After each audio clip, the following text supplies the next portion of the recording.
Hello friends, இளநியை விட தேங்காயை விட அதிக சத்துக்கள் கொண்டது அப்படின்னு பார்த்திங்கன்னா தேங்காய் பூ. இந்த தேங்காய் பூ வந்து நம்மளுக்கு எப்படி கிடைக்குது அப்படின்னு பார்த்திங்கன்னா, முத்திய தேங்காய் இருக்கு இல்லையா, அதை ஒரு 90 நாட்கள் மண்ணில் புதைச்சி வச்சிங்கன்னா அதில் வந்து கரு வந்து உருவாகும். அந்த கரு வளர்ச்சி தான் இந்த தேங்காய் பூ.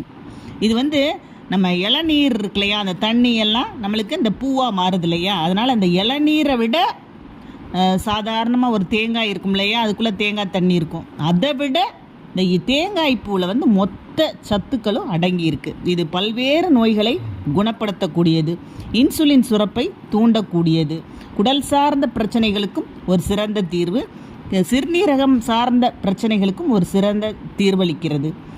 ஸோ நம்ம வந்து இந்த தேங்காய் பூவை உணவில் அடிக்கடி நம்ம சேர்த்துக்கணும். வாங்கி சாப்பிடுங்க. ஸ்நாக்ஸ் மாதிரியும் சாப்பிட்லாம், உணவாகவும் சாப்பிட்லாம்.